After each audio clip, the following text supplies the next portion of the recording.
Hey, it's time for some more ballistics gel tests. Today we are shooting Remington CoreLokt 150 grain 30-30. And my test rifle for today is my Glenfield Model 30A with a 20-inch barrel and a vintage Leopold 4X scope. And unfortunately for me, the sun has come out. I'm Polish-Irish, so not my favorite kind of weather. And we'll be shooting these loads at 50 yards, sort of par for the course for 30-30. I think 30-30 ammo should perform really well at 100 yards and under, and most people are shooting them at around 50 to 100 anyway, so I think this is a good test. All right, let's shoot these before I melt away.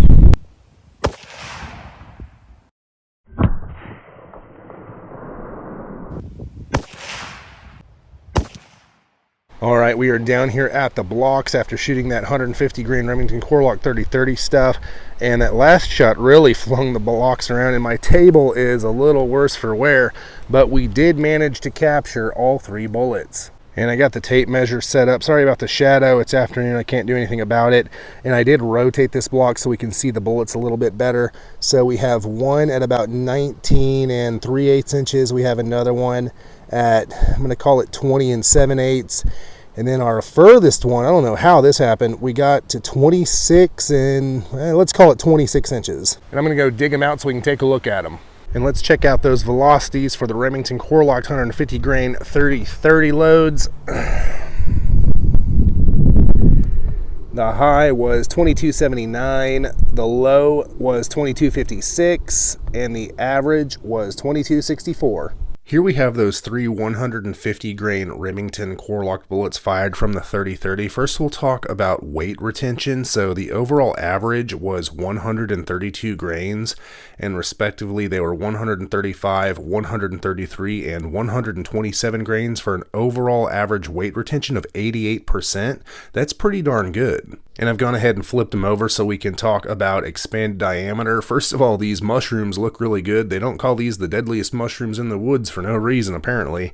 The overall average expanded diameter was 0.58 inches, and respectively we saw 0.59, 0.59, and 0.55 inches. So the expansion was very consistent, and that works out to 1.9x expansion.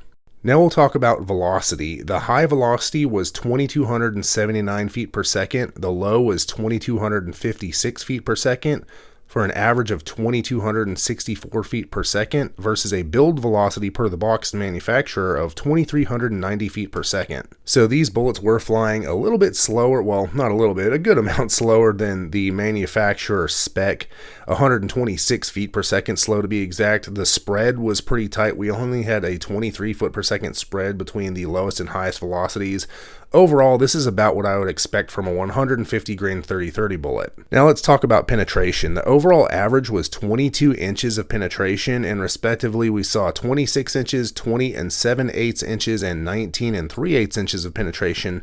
So we did have quite a range of penetration there. I can't really explain that. I don't know what that's about, but overall we met that 20-inch threshold. Closing thoughts on the 150 grain Remington CoreLokt load out of the 30-30. Overall, it performed very well. We had really good weight retention, actually.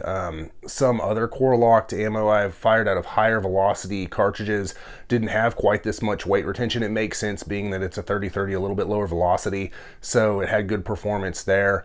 As far as expanded diameter, it also did pretty good. It was 1.9x overall. I like to see 2x in hunting ammo, but with 30-30 across all the loads I've tested, I've learned that we have to taper that down a little bit, that expectation, and 1.9x is pretty consistent with what I'm seeing with other ammos, so I'm happy with that as well. And then there's the penetration. This ammo also penetrated very well. We got over that 20-inch benchmark.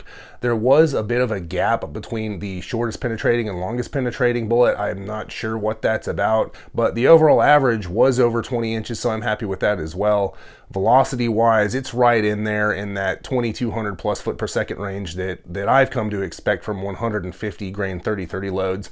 So again, that's just fine. Overall, I really like the performance of this bullet. If my rifle likes it, I would use it. If yours does, maybe you should too. Hey, if you enjoy these videos, check out my website, masonleather.com, and get yourself some leather gear handmade by me just for you. I've been handcrafting leather gear for hunters for over a decade, and I would love to make you something. The link is in the video description. And check out my channel for more hunting ammo ballistics gel tests.